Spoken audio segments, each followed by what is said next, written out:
Que ce soit pour un livret d'épargne ou même un petit prêt, il y a un mécanisme de base qui fait travailler l'argent. C'est ce qu'on appelle l'intérêt simple. Aujourd'hui, on va décortiquer ce concept qui est vraiment essentiel pour comprendre les rouages de la finance. C'est la question au cœur de toute la finance, non? Comment une somme d'argent peut-elle, comme par magie, grandir toute seule avec le temps?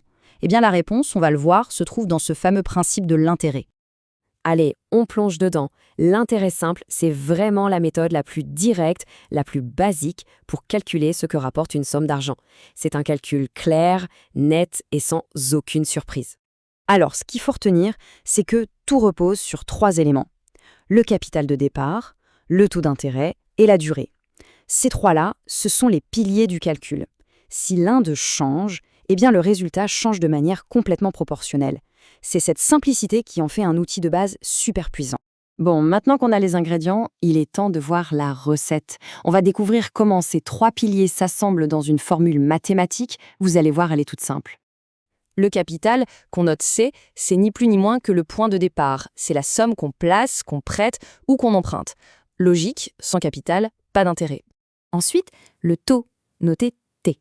On pourrait voir ça un peu comme la vitesse à laquelle l'argent va travailler. C'est un pourcentage et c'est lui qui détermine combien de gains sera généré chaque année.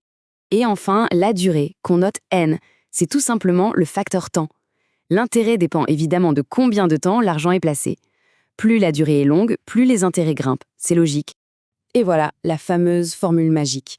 L'intérêt, I, c'est tout simplement le produit des 3 éléments qu'on vient de voir. Le capital multiplié par le taux multiplié par la durée. C fois T fois N. C'est vraiment aussi simple que ça. Bon, assez de théorie. La meilleure façon de comprendre, c'est de voir comment cette formule s'applique dans la vraie vie. Prenons un exemple bien concret pour illustrer tout ça. Alors, voici notre scénario. On a Tom qui place son argent. On a un capital de 2 400 €, une durée de 7 mois et un taux annuel de 1,5%. La question, c'est combien d'intérêt est-ce qu'il va gagner au final? Pour résoudre ce petit problème, on va suivre la méthode pas à pas. D'abord, on identifie nos différents éléments. Ensuite, on les met dans la formule. Et enfin, on calcule. Allez, c'est parti. Et le résultat est 21 €. Alors, comment on trouve ça? On applique la formule intérêt égale capital fois taux fois durée. Ça nous donne 2 400 € multiplié par 1,5%, donc par 0,015. Et là, attention, petit point crucial. Le taux est annuel, il faut donc exprimer la durée en années.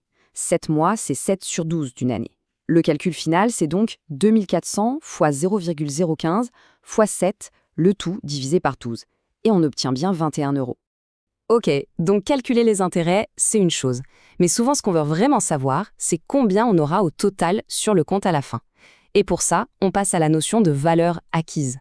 La valeur acquise, c'est très simple en fait. C'est la somme de ce qu'on avait au début, notre capital, plus ce qu'on a gagné, les intérêts. C'est en quelque sorte la photo finale de l'investissement. Et la formule, là encore, est d'une simplicité enfantine. La valeur acquise, A, est égale au capital, C, plus l'intérêt, I. Pas besoin de chercher plus loin. Si on applique ça à notre exemple avec Tom, eh bien, il avait 2 400 € au départ, il a gagné 21 € d'intérêt, sa valeur acquise à la fin des 7 mois est donc de 2 421 €. Facile, non? Jusqu'ici, tout va bien. On connaît tous les éléments de départ. Mais, que se passe-t-il si une des variables nous manque? La bonne nouvelle, c'est qu'on peut aussi utiliser ces principes pour travailler à l'envers. Imaginons un autre scénario. Disons qu'on connaît le capital de départ, le montant des intérêts qui ont été gagnés et la durée du placement. Mais le taux d'intérêt, lui, est un mystère. Comment est-ce qu'on fait pour le retrouver? Pour résoudre ce genre de problème, un tableau de proportionnalité, c'est un outil super visuel et très efficace. Il montre bien la relation. Si un capital de 5 000 € rapporte 75 € d'intérêt, alors à quel taux T cela correspondrait pour une base de 100 €? Et grâce à ce petit tableau, on peut faire ce qu'on appelle un produit en croix. C'est tout simple, on multiplie les chiffres en diagonale, donc 75 par 100, et on divise par le chiffre qui reste, 5000, pour isoler notre inconnu, le fameux T. Et voilà le résultat. Le calcul nous donne 1,5. Ce qui veut dire que le taux d'intérêt annuel de ce placement était de 1,5%. C'est une méthode vraiment très pratique pour retrouver n'importe quel élément manquant dans l'équation. Pour terminer, on va rassembler tous les outils qu'on vient de voir. Considérez ça comme une véritable petite boîte à outils pour répondre à plein de questions financières. Voilà la synthèse de notre boîte à outils. On part toujours de la formule principale. I égale C fois T fois N. Mais ce qui est génial, c'est qu'avec une simple petite manipulation mathématique, on peut isoler n'importe quelle variable pour la trouver si elle nous manque. Que ce soit le capital, le taux ou même la durée. C'est un système super flexible qui s'adapte à plein de situations différentes. En fait, maîtriser ces calculs, ça donne le pouvoir de planifier, de comparer des offres de prêt, ou simplement de mieux comprendre le monde de la finance qui nous entoure. La question qui se pose est donc essentielle. Comment ces outils peuvent-ils servir concrètement au quotidien ? Eh bien, de la négociation d'un crédit auto au choix d'un placement, les applications sont absolument partout.